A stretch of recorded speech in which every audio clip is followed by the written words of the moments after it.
Let's see, Luca Nation. Okay. Let's see how today's episode goes because it's been a back-to-back marathon day for Cage.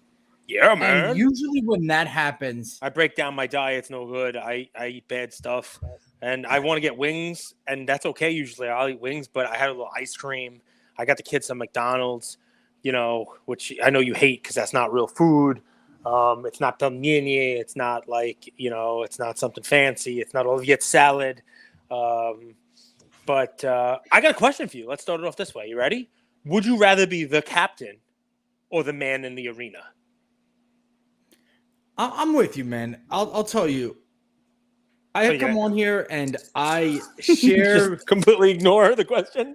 Well, I share with you guys the things that I'm feeling, and I'm feeling left out today. Why? I'm feeling left out because you see these amazing things happening in the hobby. Wait. So answer the question. The Dallas Would you rather be the captain or the man in the arena? Okay, you don't want to choose. And you know what? You don't have to. Derek Jeter didn't have to because he was the captain, and now he is the man in the arena because he's starting arena. Is that one of the things you felt left out of? Yeah, for sure. Yeah, well, let's talk about that because, I see Bleecker trading. I see them posting all about it. I see Mark Zablo. I see his picture up there. I see Bleecker, bringing Derek Jeter into the hobby. Looks pretty awesome. I'd like to maybe, get some more details into that. Maybe get Derek Jeter or Brian Lee or somebody on the show to kind of talk about what it is they're doing. That would be kind of cool, right? I'm sure it'll happen. I'll reach out. And I'll make it happen. But dude, I'm sure people. Here's where I go. To a few places with it. I think it's natural to feel left out. I think as human beings, we want to be a part of everything all at once. It's true. But I'm sure there's people who felt left out at different events. Like I'm sure there's people who felt left out for cigar night. Yeah, I feel bad. I'm sure there's people that feel left out at different Bleecker trade nights. So I think it's a good feeling. I do. I try to spin it. It's like, okay, we're not there, but the greater hobby, the greater pie is growing. These things do benefit the bigger whole. And even with that feeling of being left out, you want to congratulate and wish success upon the people who are there, the people who are taking risks, taking chances, and trying new-ish in the hobby. I got to tell you, man, I'm a collector's club. We could talk about PSA. We could talk about Arena. We could talk about all the stuff that is coming out today. I got my PSA magazine for being in a collector's club. I saw this. That's big sick. Game hunting, and I thought they were writing an article about us. I thought I see the big tiger here. I was like, oh man, they wrote a whole article. I thought that was going to be about us, but no, it was 47 pages of the different animals, the parallels that they have: dragons and snakes and lions and tigers and bears and elephants. Does that come out monthly, Gage? What is zebras that? And this is a PSA magazine for the Collectors Club. It's a monthly magazine. Now, I didn't know that they were doing this, but I saw somebody post one. This is actually a really cool idea. Like let's just say someone put us in charge of Beckett, which is not going to happen because we're sponsored by SGC. But let's just say we were in charge of Beckett Magazine. Here's a magazine. Do you know what they did? They send out random ones with the tiger stripe around the magazine. So, I don't know if it's 1 in 100 magazines got this. Now, this magazine becomes a collectible, and the tiger stripe one is like a short print version of it. It's pretty slick. That's kind of cool. It's pretty slick. I don't know whether or not, it'll catch on or whatever the story is. But I got this. I have it because I brought it on the plane with me to Disney World. This is my reading. I got this, and I got my little basketball card fanatic. I read some, hobby trades. But can't keep up. That's why social media is the best. They said print media is dead. I got print media, and it is sort of dead because think of all the things that happened today, right? Think of all the things that are out there, right? You said the Dallas show, right? PSA just announced that they were in bulk grading. I sent you the picture, and you were like, you're getting it back when baseball is in the middle of next season. It was like crazy stuff, right? So, but that's a little announcement. Looks like Derek Jeter's in the hobby. I'm pretty sure I saw DJ Ski there again. Skis everywhere. Darren Ravel. The Queen passed away, which is sad. Very sad. That's not even the biggest story. We got to watch what might have been the best tennis match in the last 5 years that I've seen. I don't know if I would say it was the best tennis match. That was epic, dude. It was young, youthful tennis. It was hard hit balls with chances being taken that don't need to be taken. And it's what you get when you have, I mean, Alcaraz is number 3, but you've lost a lot of the top players in the world. Some of them were not even there. It's the first time you can have a semifinal without one of the top guys. Obviously, Djokovic for a different reason, but no Federer, no Nadal, no Medvedev. You know, Alcaraz lasted, and he'll be the 3 seed, but the rest of the seeds are much lower seeds. It's kind of what you get when you have younger folks. It was, I mean, Alcaraz should have won in straight sets yesterday, and he couldn't put Sinner away. I mean, give the other guy some credit, but both Sinner of should them have won in the 4th. Both of those guys took unnecessary risks, very emotional. Like, you know, we're in a group chat. Slab Stocks was like, "This kid Alcaraz, like, he's hitting the ball to the moon. What is he being a baby?" And I want to be like, you know, like, I'm not rooting for him to win. I'm like, oh, he's gonna win, but.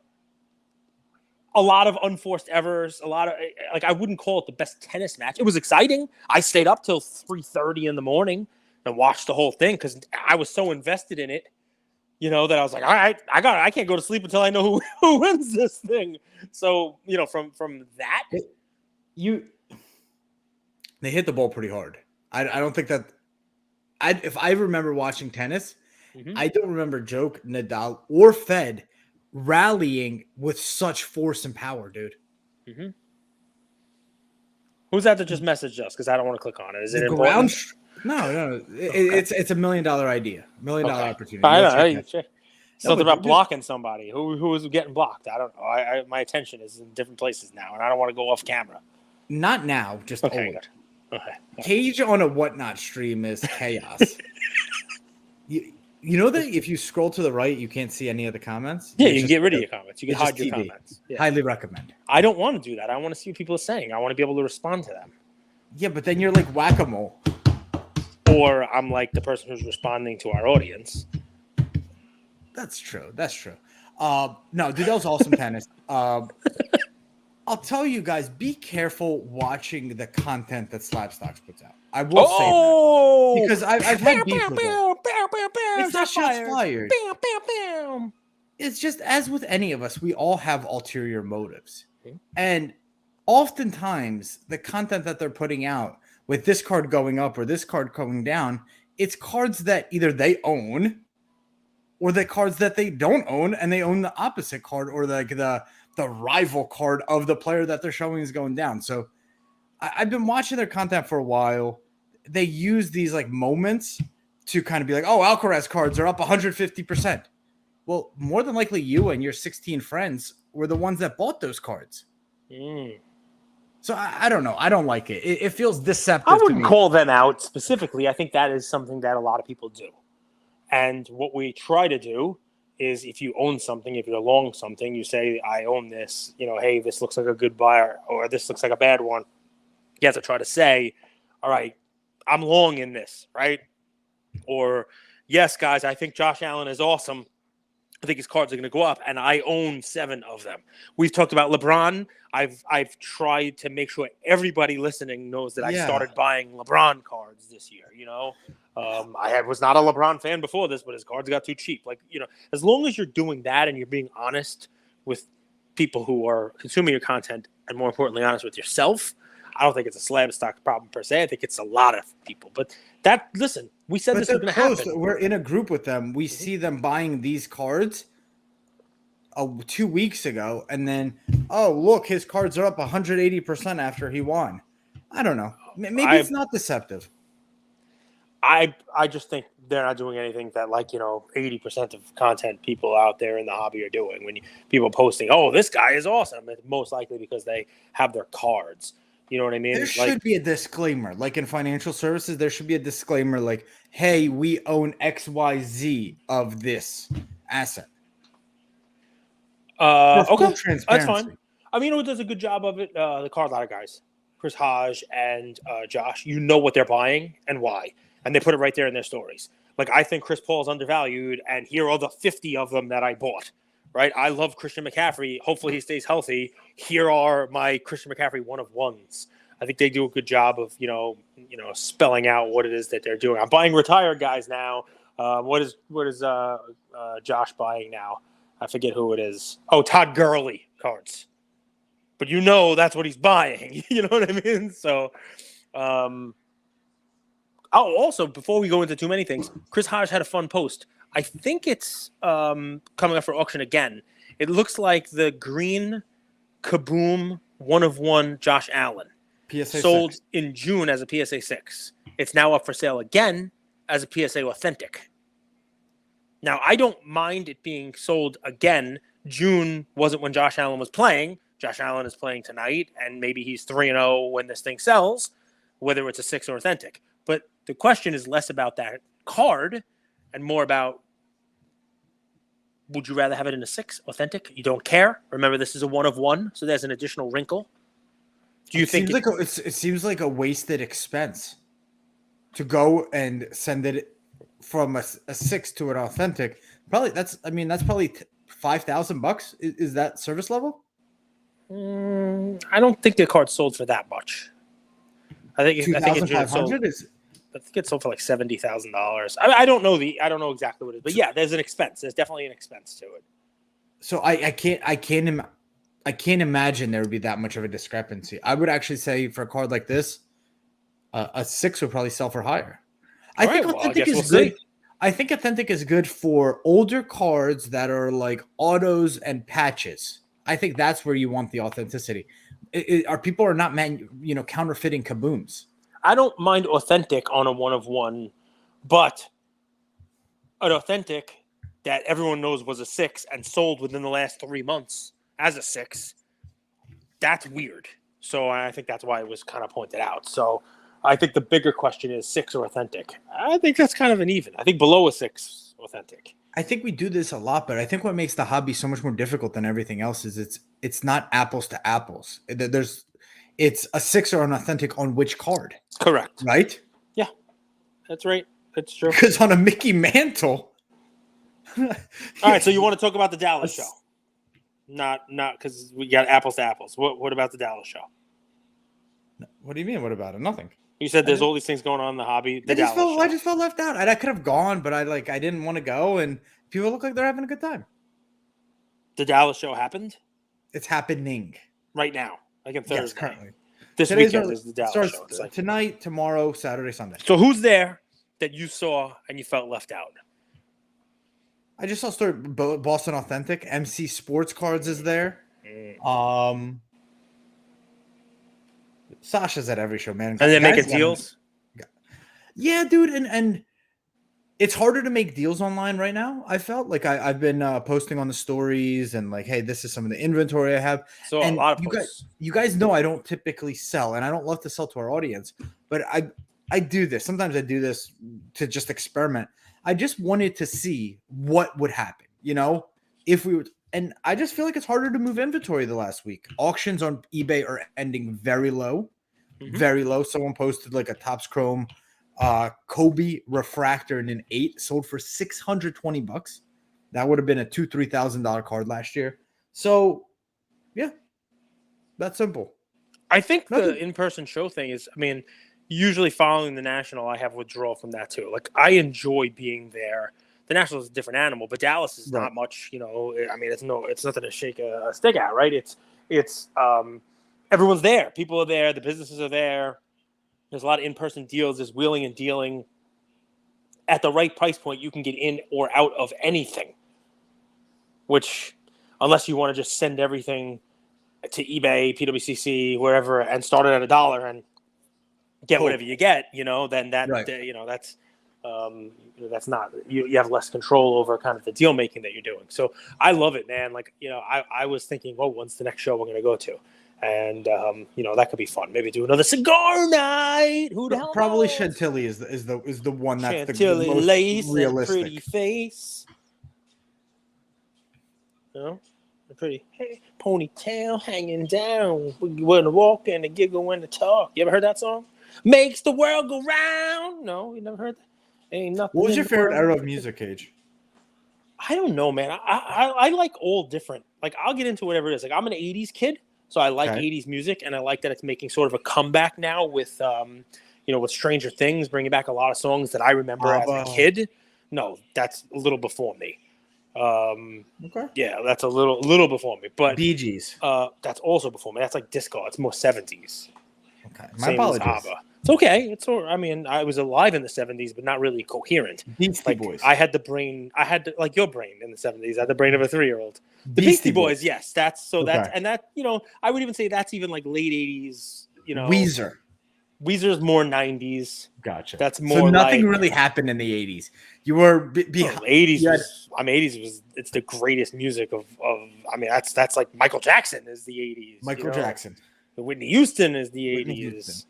The 80s was like all synthesized stuff. Have you heard the song on any of the TikToks? Like, be running up that hill, be running up that building. You hear that one from Stranger Things? Like, that's the kind of that's like 80s music. Yeah, you see that one? No? You don't know what I'm talking about? Dude, you need to get your ass out of the house every once in a while. Like, I need to get out of the house to watch Stranger Things? No, but you got to see what's going on in the world. You know what I mean? Like, that's not going on I in the ask world. you, That's on I say I Netflix. like 80s movies, and you say Bee Gees. Yeah. Come on. A whole decade? Nothing. So what for a you're whole really decade? saying is I need to go to like the local pub that plays different That would be good. genres of Yes, music. yes. Do some and karaoke. really- Gotcha, Do some gotcha. karaoke, Okay. like an 80s night, or like go to a karaoke bar and Well, you could participate. do that. You could definitely do Yeah, that, or you could go for sure. to. I'm sure there are places that have 80s nights, like clubs. I I'm know sure the they city do. has plenty of them, right? I'm pretty sure when I was at the National and staying at the Trop, there was an 80s club in the casino. You fit right in. Yeah, I didn't go, but it was always course. crowded. Well, you like 70s anyway. Well, I was getting home too late, man. I was smoking cigars. I was out partying at the National. But I like all kinds of music. I like 50s and 60s. I'm an Elvis fan. I don't know if you knew that.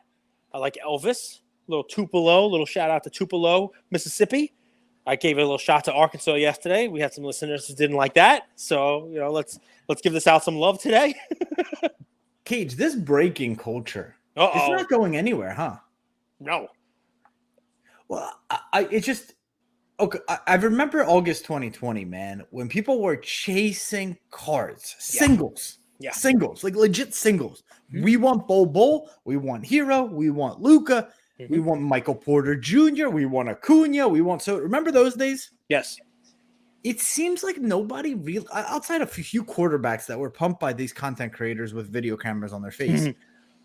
It does not seem like people chase singles. It seems like breaks. Every business right now that I'm watching is thinking, how do I monetize? Where do I find revenue? I'm going to die, or, I want to grow. And businesses are on a spectrum. Breaking. Is there that much money in that business, Cage? Yes. Why are we going to breaking? Because I don't like business models where 90% of your customers are going to lose. No. Not why are we going into breaking? Let me rephrase the question. Why has breaking become so popular? If 90% of customers... Dude, we've answered this for the last 2 years. We've always said cards are coming out of the basement. People have written white papers about cards are going to become cool, right? And what the comparisons we made to it were, the biggest one is sports betting, right? And we said, remember sports betting was taboo, and now everybody's doing it. It's a degenerate culture. Vaping, doing weed, edibles, all degenerate, but now it's okay. Now it's the degenerates have won the day. A lot of mushroom a lot of mushroom in the comments yesterday. I mean, well, how could it not be, man? So, but cards, it was like Dungeons and Dragons, which, by the way, also in Stranger Things, it's dorks in the basement, but now it's cool. But why? Because the people doing it, the people getting into cards, they're gamblers. It's a gamble. And the gamble has switched from making a play on a player to getting it grading, buying a stack of a player and making your bet on that player to do well during the year, and replacing your fantasy sports or your sports betting with a card. That became harder for many reasons. Number one, the grading windows were crazy. The grading costs got too expensive. And now, even though I think costs of grading are coming down, and even though the turnaround time for most places is, because of all of that mix-up, mash-up, we now actually have too many options for grading. And so the secondary market is very difficult to figure out what it's going to be worth. Where it used to be, if I take this card for $5 and I send it in for $8 and I get it back next month, my $13 investment, if it's a 10, it's going to be worth $50. If it's a 9, it's going to be worth 25. Okay, here's my risk reward. Can't do that anymore. And I'm on to the next gamble. And move on to the next one. So instead, the pivot was, all right, I'm gonna break boxes. I'm gonna play blackjack. I'm gonna play roulette. When did that hit? By the way, I just want because guys, breaking's been around for a long damn time, but not that long. Not in the mainstream. No. So breaking itself has been around for a long time, but this type of breaking, right? So it's a multitude of reasons. Number one, breaking was around when it was like Bro Namath. Remember, he would break his own box. Super express the hits. No, there have been breakers around for over a decade. Like I was breaking with breakers when I was opening UFC cards in 2010. Online on Breakers TV. Leighton was around, I think, in 2012. No, there was a whole break. It was called breakers.tv. And it was similar to Whatnot, but real low tech on your desktop. And you'd click in, okay, Platinum Breaks, I think was one of them. Like, I'm just telling you the names that are coming to my mind. He almost Gustavo Fringed some dude today on the internet. Well, it might not even be the same person. That the word platinum, it could have been changed hands 57 times. But there have been breakers. It's not what it is now. And that, just like grading, just like the transfer of okay, we're gonna buy raw, we're gonna grade, we're gonna sell, we're gonna flip. I think the breaking came out because of the change of the market, right? You used to be able to go to a store and get your own box and break it yourself. Now you can't because allocation is gone. Most LCSs aren't getting it. And if they are, guess what? That LCS is not selling it to a guy who comes in with his kid. They're not. They're not holding a box for somebody. Like my guy's not giving me any discounts anymore, even though I've been buying them from him for 15 years. And he every once in a while I'll get something from him. But he's trying to make profit too. But the people realized the price of the boxes went up, and it's almost one of these like chicken or the egg thing, right? Because the box became the commodity. Breaking the box was a guaranteed way to make money on that box. Okay? You can sell it, and you can sell it in parts. Think of breaking as the original fractionalization. Not collectible, fractional of a Babe Ruth. They're fractionaling a box. They're taking a box of national treasures, and they're breaking it and selling it off fractionally by divisions, by team, by player.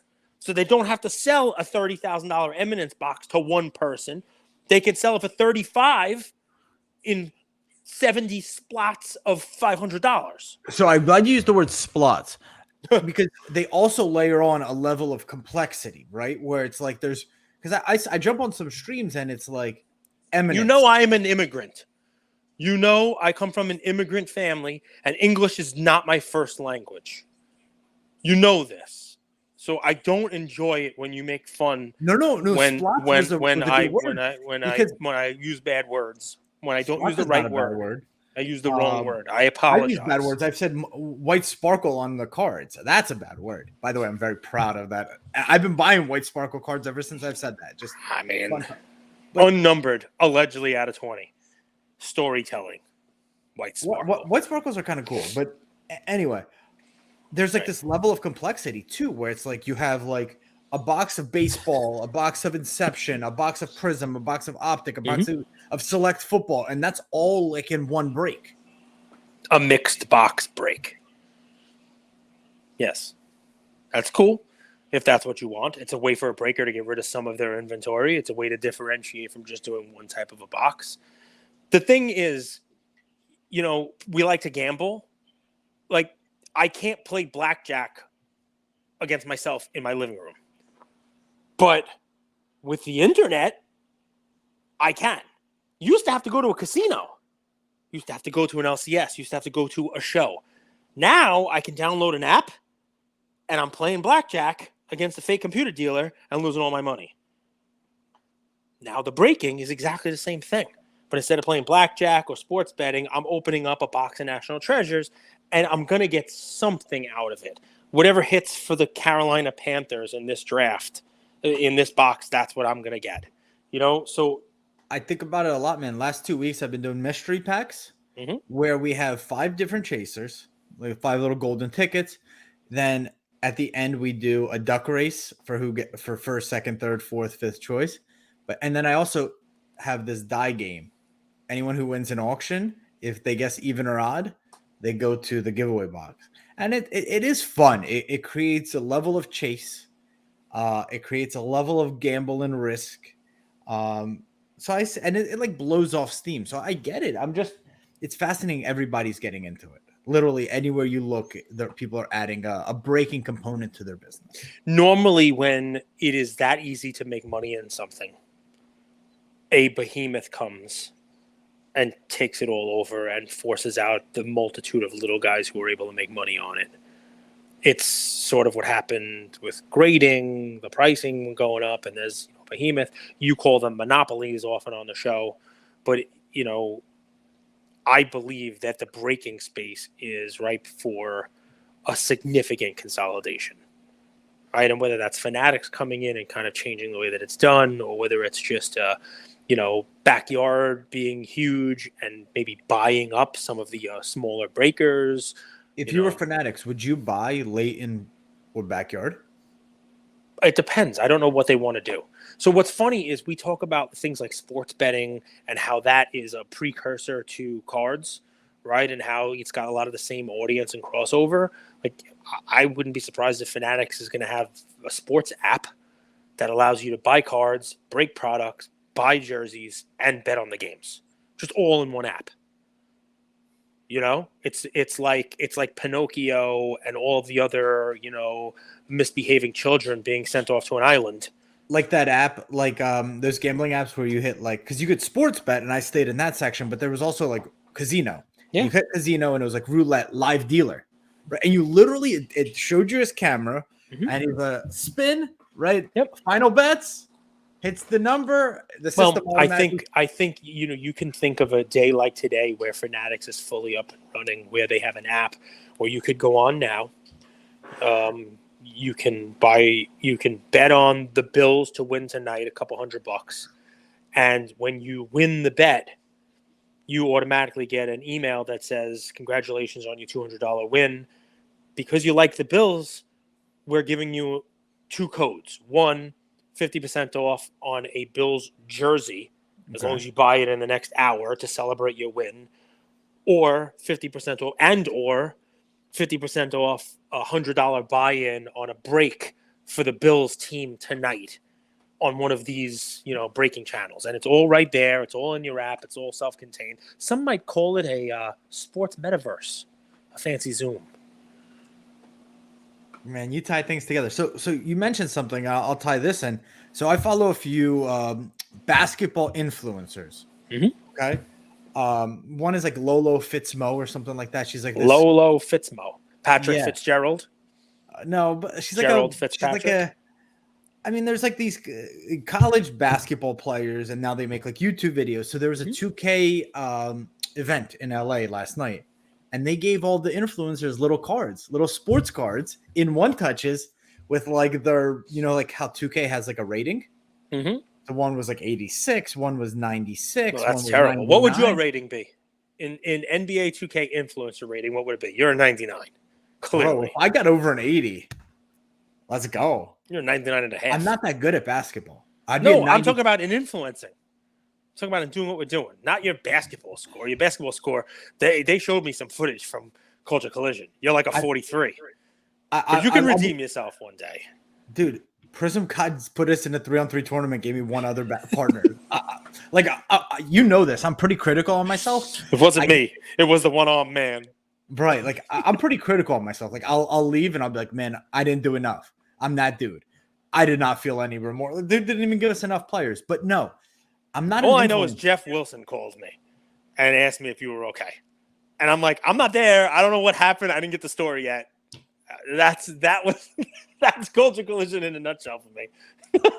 It also was a bad time in my life. I was on tilt gambling at that point as well, so I was equally stressed. Now you'd be on tilt doing mystery boxes. See? No, because I know my inputs, so I know exactly how much is in them. I know the average price. Last week we were $6,400 was in those packs. 50 packs, about $120 per pack. We literally hit $6,400 in sales. And Right. that's So after whatnot commission. after fees and 6,800 whatnot, whatnot's commission. we 64. break even, and you spend 50 hours. Yes. You're making $0 an hour. I That's love why it. I'm not an influencer. No, that's why you should be an influencer. And this is why we never broke. Because even if you want to spend all of this time building up this amazing thing with dice and mysteries and flip games and duck races, we don't want anyone to lose. It really sucks, man. You know what it is? There needs to be a removal. There needs to be a separation of church and state. So, okay. If I hired somebody, hypothetically, he would not have the same care. He would just do what you're hired to do. But we wouldn't let somebody go out there on our channel that didn't have the same care. Correct. That's part of the thing. It's just catch-22.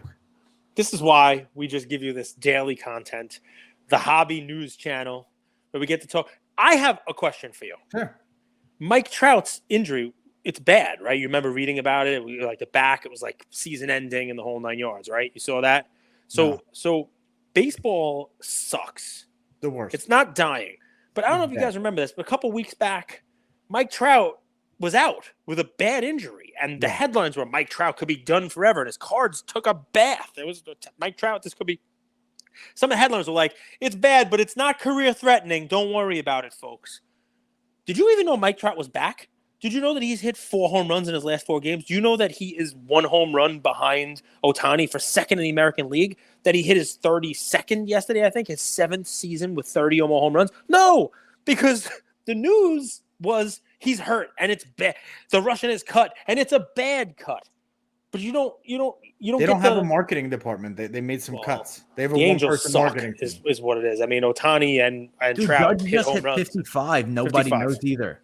Well, they know 55. A few people shared on the stories. No one knows. Dude, John Moran misdunked on Kevin Durant, Kevin Love, and like half the world knew. They made it into a card. A missed dunk on Kevin Love. Yeah.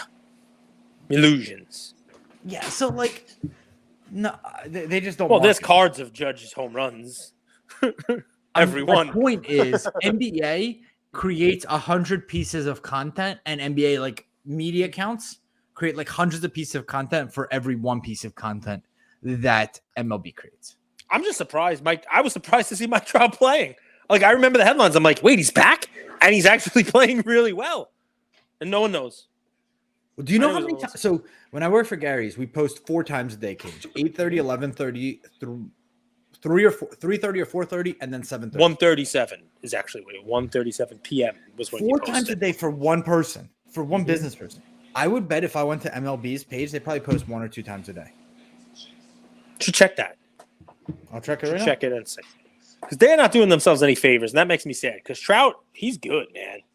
Can I also, a couple of words to the wise, right? I should do like a face to camera. Clipping team, clip this. Card talk. No, we can't call it card talk. Card nonsense. No, we can't call it card nonsense. Cardboard relevance with Cage. That's what we'll call it. Cardboard relevance. If you listen to our NFL preview, I'm very scared about Mac Jones' prices, but his season starts off the first 2 games with winnable games. 3 and 4, he's going to lose. So you might have a window there with Mac Jones. The flip side to this, I would be very careful buying Albert Pujols or Serena Williams cards right now. I've gotten a lot of messages. Should I buy Albert Pujols cards? He's kind of undervalued, right? And you know, he's an all-time great, and he's got a shot for 700. And you know, if you take out the steroid guys, you know, he's right up there with you know, Babe Ruth and Hank Aaron, and you know, he's just an amazing career, and everyone loves him. And he's a surefire Hall of Famer. Can I buy him? And Serena Williams, you know, hey, she's the best and she's the GOAT. But so, guys, if I could give one piece of advice, I'll try to summarize what I put in the responses to the people who messaged us stuff. Now, I believe, is the absolute worst time to buy either of them. They're having their 15 minutes of fame. They're having their last hurrah. Right? Pujols is not going to the playoffs. Swan swan song. Maybe he gets to 700 home runs, but after he does, no one is going to talk about him for years. It takes 5 years to be eligible for the Hall of Fame, right? Maybe he manages somewhere. Maybe he's on TV a little. Who the hell knows? But I'm telling you, his cards will be less in a year than they are now. Because the only reason why they are where they are now is because of the people sending me messages saying, "Wow, Pujols is great," and that is providing a liquidity event, an exit for people who have his cards now, right? No one's going to want his stuff in 6 months. He's going to be out of sight, out of mind. Same thing with Serena. I know she's evolving, and I'm sure she's going to do great things. But right now, she was at the U.S. Open and playing at a real high level, right? And people were talking about Serena's the GOAT. Serena's the greatest. She's on people's minds right now, and that is going to change in a month, 6 months, and her cards also will be less. There is a spike in the value of her cards and in Pujols' cards right now. It's not the time to buy, right? We try to buy low, sell high, not buy high. If you're buying those guys, you're buying and providing an exit for somebody else who bought them and had the foresight to buy them ahead of time. And not just to hammer home this point, and you guys know, you look to be ahead of those monumental events. Everybody knew Pujols was retiring this year. He could have bought his stuff last year. Everybody knew that this was the U.S. Open, the last one, the swan song for Serena. You buy her stuff earlier, and you could take advantage of the run-up. Another example of this? LeBron. Who's LeBron? Exactly. Dude, this is a great point. This is something. So you asked, am I an influencer? I don't feel I have enough to influence with. What I do. Look at those eyes. Come on now. I do have really nice eyes. Just go like this. Little crazy eyes. People say, I don't know. Wait, let's hear. What do people say? This is back in the day. They don't Come on, what do they say? I haven't aged as gracefully. I've had a lot of injuries in my 20s. I'm going to need a referral from the plastic surgeon that Tom Brady's going to in my 40s. So what did they say back in the day? That I used to look like Channing Tatum. So those people were on magic mushrooms. They were on mushrooms. Like maybe in Magic Mike 3. This time, dude, he's the grandpa. You know, it's like loosely based on a true story. He was like an exotic dancer. Do I know that Magic Mike was based on? Was he also a street fighter? Was fighting also I didn't watch the part third. Of his life? The first one was actually there wasn't a third. I was joking. They didn't make a third. I don't think. I hope they didn't. Dude, the first one was pretty good. Like it was actually not a bad movie at all. Like you come into, just give me the shovel. Give me the shovel. Stop digging the hole. Just give me your shovel. I'll hold the shovel for a while. All right, hit it in the comments. People who watched it separate like the male sexuality. No one is going actually to admit. The movie no one's was a going good to admit movie. they watched it. Okay, no one's admitting it. But here's the headline of this article of this episode. The title: Andrew likes Magic Mike. Mike, I like it. Okay, so cut this for 2 minutes just real quick. Not cut it out, but like pretend it didn't happen. Okay, So you're not I'll tell you what's been percolating or circulating in my brain. I tend to complicate things. I do with our business. I do with life, but we all do. Okay, cool. This is just one big game of supply and demand. Is what I'm really starting to understand. So, I'll give you an example with the Alcaraz cards. Demand spiked, his cards sold out. That's a basic example. We see that because it happens right away. But let's use Albert Pujols. Mm-hmm. His supply stayed the same. All his cards are already graded. No new cards but he's getting more media attention. Demand goes up. Now you ask yourself, is that demand sustainable? Or is he always going to have demand? Okay, just saying no. I think most of you guys realize that news cycle will fade. He'll hit 700 home runs. They'll talk about it for a week or two. Let's say a month, whatever date, but it'll fade, right? Mm-hmm. So when demand spikes, what happens? Prices go up. That's right. Okay. That's actually, a big supply is static. I bought a Haaland card this weekend, and I told you guys I bought the wrong one, right? Mm-hmm. Well, why was it the wrong one? It's because the supply on that's a card that's being pulled right now, sub to PSA, and returning. Okay, maybe his demand goes up a little bit because he's playing better. Mm-hmm. But supply on that card is going to exceed demand because of how many are being graded by PSA. So you bought the wrong one, and that meant you felt like the Pujol. So what's going to happen with the price? The price is going to go down because supply hits the market. So it's just one big game of trying to solve for supply, demand, and the relationship between the two. And if we forget about the players and all that and just keep that fundamental understanding of Econ 101 in our mind, we'll be able to separate kind of fact from fiction. You're going to be able to see that same thing happening with downtown cards. Mm-hmm. You might be able to pick the exact right player. Tua's going to come out with 20 touchdowns and 0 interceptions. But the downtown card from this year is going to go down in value from where it is now because the supply is going to outpace the demand. Love it. Absolutely love it. It's always supply demand, right? No matter what the card is or what the story is. And there's a lot of lessons to it, right?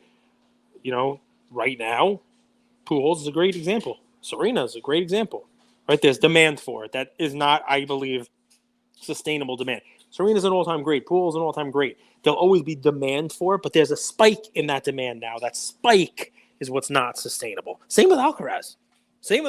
Great example. Let's test this theory.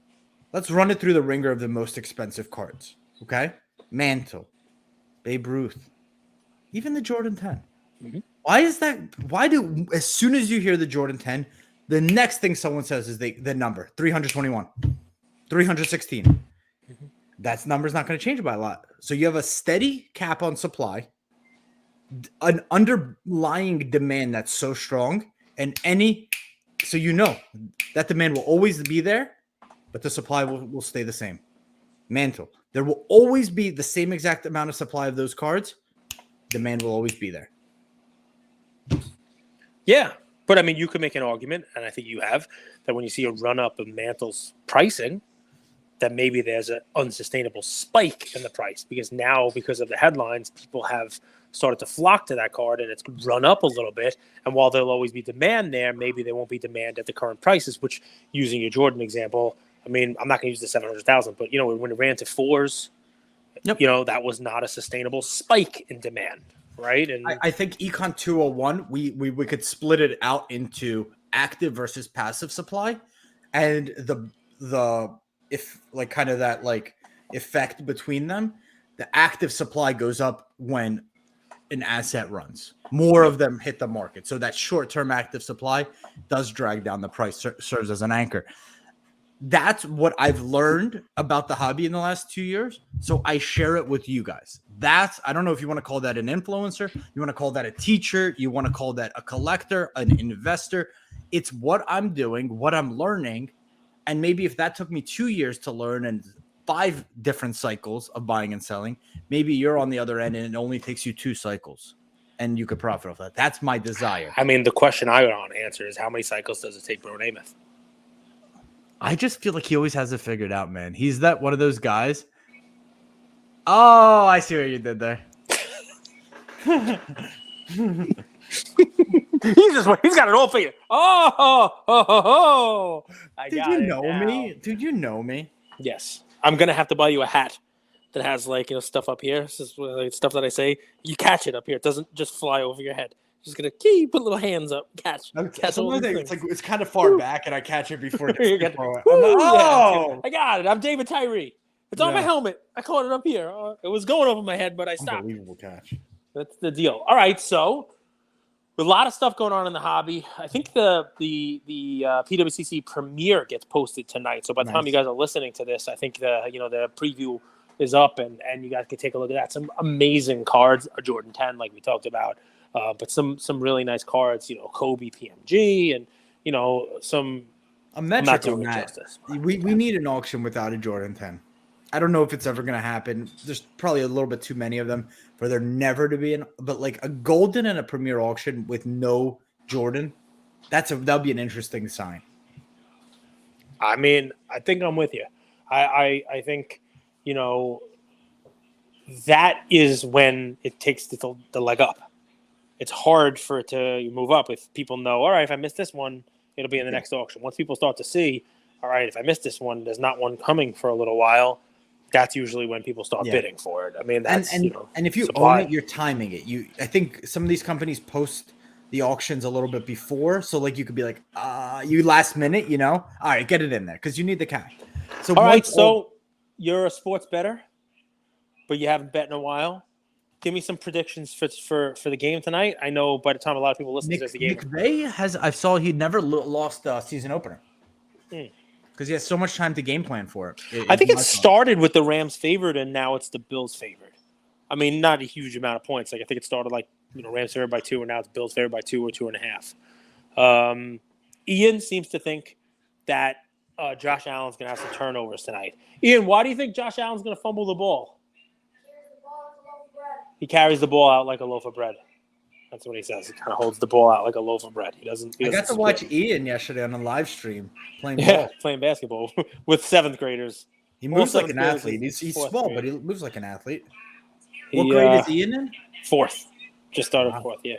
Well, he's got to learn to play against bigger kids. He's got to be able to get a shot off. He's got to be able to body players. He's got to be able to get rebounds and get a shot up against kids who are much bigger than him. And, get knocked around a little, get a couple cuts on your knees and stuff and get up and keep playing. Right, pal? Let's say you'd be, I'm better than that. A 5-star quarterback, 5-star running back, 5-star point guard. What would you rather go to the ACC and play for Pitt? Mm-hmm. And you're getting in there, they're a bottom tier team. Mm-hmm. Or would you rather go to, the Big East and play for the best team there?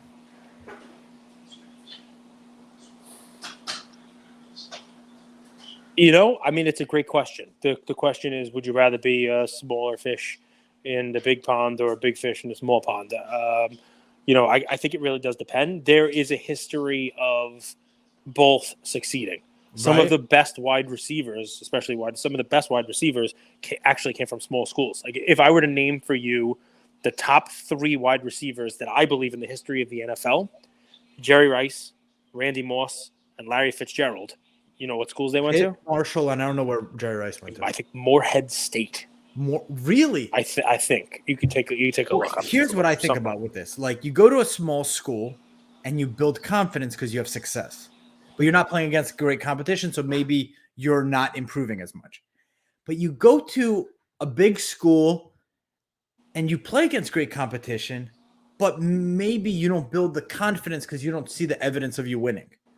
And so like you're Ian, he's playing against 7th graders. Well, what if he never develops, the confidence that he is really good, even though he actually is very good? He's just playing against people who are just so athletic.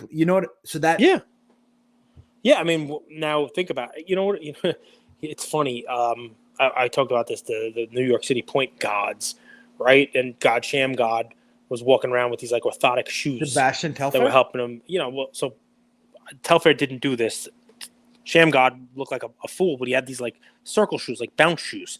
And he walked around with them all summer to help him, get his the vertical up. shoes. Yeah. And they said, we knew this guy was different. And all of a sudden he starts dunking on us, right? People who wear ankle weights, right? And you take those ankle weights off and all of a sudden you're lighter, you can jump, you can, you feel stronger. It's the same kind of thing, right? If you're playing against, so it cuts both ways, right? If Ian plays against 7th graders now, Mississippi Valley, not Morehead State, Mississippi Valley is where Rice went to. Thanks, pal. That's crazy.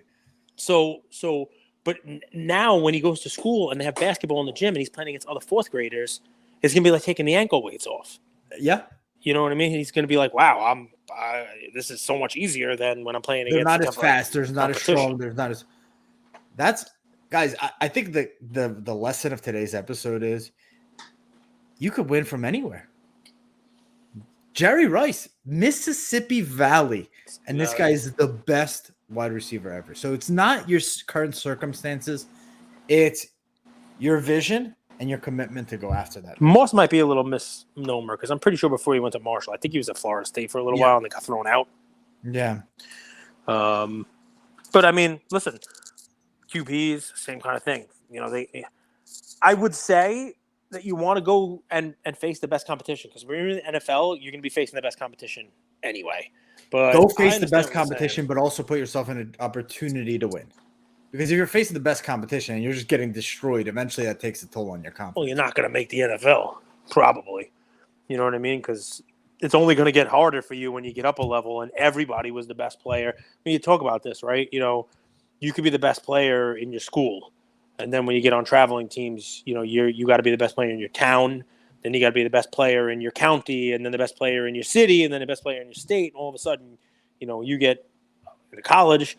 You got to be the best soccer player, in the country, which is what you are. Like at each level you go up, the people you're playing against are better and better level of competition. So the it's time in why my life I got the best was this guy Sergey came from Ukraine, played for Dynamo Kiev, and he trained me for a summer. And man, the speed at which he made us train was just a different level. I'll tell you guys, here's back to like our days of plays. Yeah. If you guys want a play of where demand might go and supply is not going to change, it's a gentleman by the name of Primetime, Deion Sanders. Wait now. It's a guy who's changing the entire culture of, is it Jackson? The program? We talked about this. Yeah. So Jackson State, I think. Yeah, he is changing the culture there. His son, confident, good, talented kid. This guy, Deion, is going to be in the media for a very long time. And I think getting in on his cards, because that guy was phenomenal when he played. He was baseball and football. So you got a few different cards of his. Take a look. You gave that as a play. Mm-hmm. It's a long-term play. His cards are so affordable. Which card would you buy of Deion? Would it be the Dirty Bird Falcon card? Yeah, like he's 89. So either the green bordered 89 score. That's my birth year. Or the tops that has, the Falcon stuff on it. He's got baseball rookies too. Yep. Deion was a rookie with the Yankees. Makes it a fun card. Yeah. Mm-hmm. Deion, have you seen some of his like how he is with the dude? That he's not at all what I would have thought he'd be as a coach. That he knows he's established. Very smart. Yeah, very smart, and on both sides of the ball, and knows the game, and knows where to put yourself in the game, both on defense and on offense. Give yourself a better chance to make a play on the ball. Cage, a lot of times talented athletes don't make good coaches because they don't know how to explain how good they were. It's very like Maradona was a terrible coach. I remember for just using but there's well, that's because they were putting alcohol in the Gatorade jugs. Yeah, but the point is, oftentimes really good players don't make for good coaches. All right. Well, lucky for the Patriots fans, Bill Belichick was an all-world player. Can you see him actually playing? That would be hilarious. Yeah, man, listen, I'm excited for football. I am excited for football. I saw, like a meme today, and it was like, the person is like all sitting there getting beat up. It's like life beating you up and the job beating you up and your family beating you up. And then the bottom of it was like, you're still getting beat up, but you're getting a hug from, the opening week of the NFL. Like we all get beat down and football season's here. Woo! Little excitement, little energy. Well, Cage, I kind of forgot what because in the summer we have to pivot our show, right? Mm-hmm. So we're much more guest oriented in the summer. Really, when we started doing a daily show, it's because sports are daily and card prices, depending on player performance, especially when we got into this, it mattered. So I missed that kind of like we saw a game today, we talk about it tomorrow, right? Yeah. And I forgot that we had. I gotta tell you, it's going to be different than this is our third football season together. Our third full football season together. Think about that. It's going to be different than any other season past because people have really, really put their chips on the table and bet on their quarterbacks and bet big. Maybe more so than in any other sport. I know people prospect on baseball. I know people were putting money on basketball players. But even people who invested in like Michael Porter Jr., right? They still coming into the season think, all right, well, he comes with back surgery. It's a good team. He's got Joker there. And, the team's going to be good. Like, they're still not. But QBs, if you're buying the wrong QB at the prices that the quarterbacks are at right now, like, the hobby is going to get interesting over the next month and a half to 2 months when we actually have the guys that people are investing in playing. And there are quarterbacks that are 2 and 4 that people were spending 5 figures for their rookie cards on. And you're like, what the hell was I doing? I bought the next Daniel Jones. You know what's actually really funny about that, Cage, is August 2020, bowl cards went like $8 to like 30, and there was just this outrage that people are going to lose a ton of money. Yeah. Luca Prism went from like 1,000 to 2,200, and there's outrage that people are going to lose so much money. Same with Zion. Now we're talking about a Trey Lance 1/1 of 25 1/1s selling for $50,000. Yeah, I'm not even talking about 1/1s. I'm talking about a Zach Wilson downtown that's selling for $3,000. I'm talking about Zach Wilson. Like, you have to know he's not it. You have to know going in he's not it. First of all, he's hurt, and they said earliest he's back is week 4. So that that in and of itself is. But I mean, come on, the amount of money not on 1/1s, but Trevor Lawrence, and the difference is Baker Mayfield. Just go back. If Baker Mayfield was coming out this year, people would be buying his shit like crazy, spending $50,000, $100,000 on him. He's going to be the next big thing. And people were doing that when he came out. But the big card, like you've got a cracked dice contenders ticket auto. I remember someone pulling one and saying, oh, I got a $10,000 card. Not a $100,000 card, So people got hurt on Mayfield, but they didn't get hurt as much as you can get hurt now because the prices are so crazy. And listen, to take it all home like a Seinfeld episode, we talk about supply, demand, and that spike. We've just had the spike, basically national to now on these quarterbacks. To sustain that spike, it is an impossibility for mathematics for all of these quarterbacks to sustain that because they play each other. Did you see, the Herbert Shield is for sale right now? Yes, over $1 million, right? Yeah, and they're asking, is his card going to beat or match the Mahomes Shield? By that time that Mahomes Shield was sold, Mahomes was already an accomplished quarterback. Like I don't think it gets anywhere close to the Mahomes Shield, but I don't think the Mahomes Shield sells for what the Mahomes Shield sold for now either. Right. But it actually, if you kind of think about it, sure, it might not get to 4.4, but it's over $1 million. That is already relatively close. Listen, that is supply and demand. I mean, there's not a lot of those, and clearly there's plenty of demand right now for Herbert. Let's hope he goes out there and wins. I mean, they were a field goal favorite against the Raiders. It's a field goal divisional game. I mean, guys, I hope you stay with us for the journey. I hope you guys, if you like what we're all about, please share, please subscribe, please leave a comment, please please tell a neighbor, please tell a friend. Before we go, a little shout out to Lou Janou. All right? For 2 reasons. Number one, he admitted today that he's no longer watching F1, which is funny because, those guys were part of the reason F1 was out there. I give him a pass on it, right? Like when my team sucks, I don't like watching the NFL or baseball or basketball either, and Lewis Hamilton just hasn't really been competitive. That's their guy, and Max Verstappen, who's going to win. But that's not what I'm giving him credit for. Not for being honest and saying F1 is crappy. I'm giving him credit for this. He said something in one of our group chats that I thought was absurd, but clearly he was right. He said if Joe Montana walked up to him in the street and punched him in the face, he wouldn't know who he was. He wouldn't know it was Joe Montana. And I took that to heart with a lot of my card sales. I've actually thought about that. I first thought he was insane. And everyone knows who Joe Montana is. But today, right before we went on air here, I was watching TV and I saw a commercial for Guinness. And it's Joe Montana sitting at a bar, and there's a guy next to him on either side. And the young guy next to him was like, oh, Guinness, what do you think about that? And he's like, oh, it's so dark and, like thick. And he's like, no, actually, it's smooth and light, And the guy next to him says, yeah, like you were on the field, like you were when you played. And the young guy's like, oh, you played? What did you play, tennis? Like the young guy not knowing who the hell Joe Montana was. And I'm like, holy cow, give Lou some credit. He said, young people aren't going to know who George Mikan or any of these guys are. I take this to heart, and I continue to take it to heart in how I buy cards. And Andrew could tell you, and, at the end of the year when you see my Christmas tree, it's a little bit different. My card buying has shifted because of it. In previous years, I would buy a Joe Montana.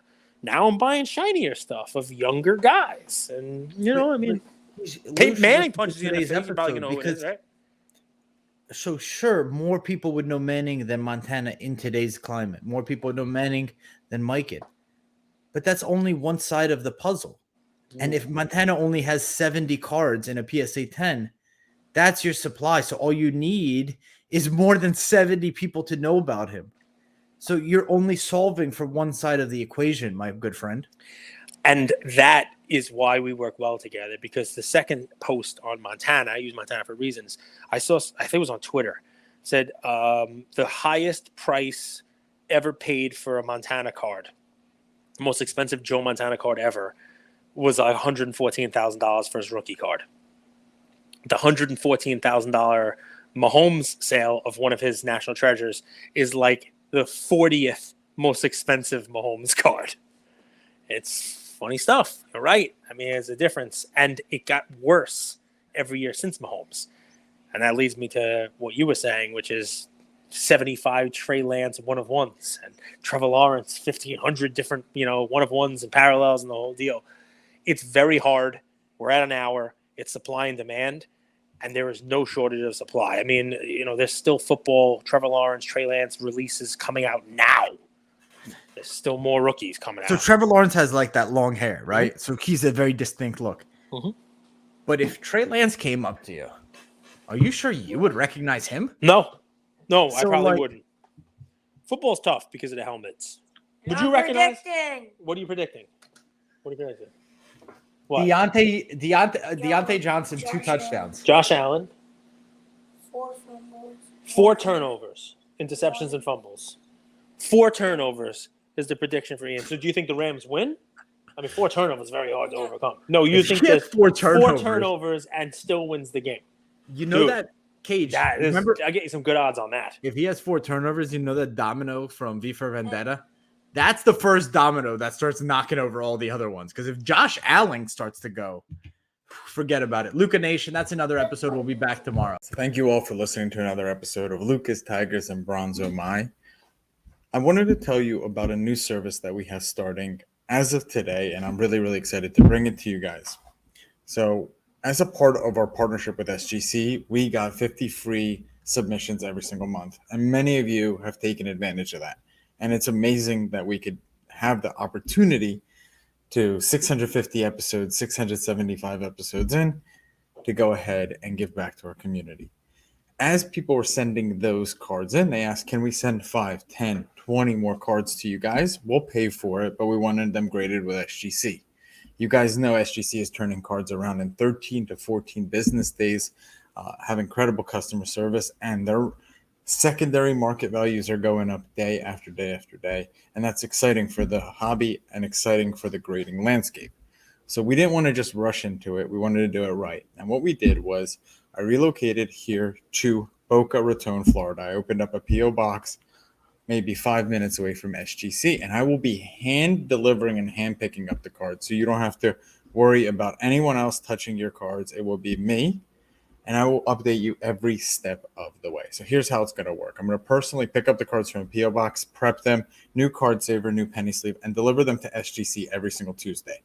Why Tuesday? Well, it lets the stragglers over the weekend come back through on Monday and gives me a day to prep, and it basically gives SGC the entire week to work on grading those cards. Once your cards pop, only then at the end of the process will you be paying for the service. It's $25 per card, simple as that, and the turnaround times have never been faster. We're hearing right now 13, 14, less than 20 business days. So there it is, 9170 Glades Road, number 135 is the P.O. Box in Boca Raton, Florida, 33434. 9170 Glades Road, number 135, Boca Raton, Florida, 33434. Of course, you could shoot me an email or shoot me a text anytime, and I'm always available. Many of you already have my email. It's iamandrewgoldberg@gmail.com, or my cell phone number, 215-519-9154. Reach out with any questions. I could walk you through the process. I've hopped on the call with quite a few of you, and I'm happy to do that. Love you, Luca Nation.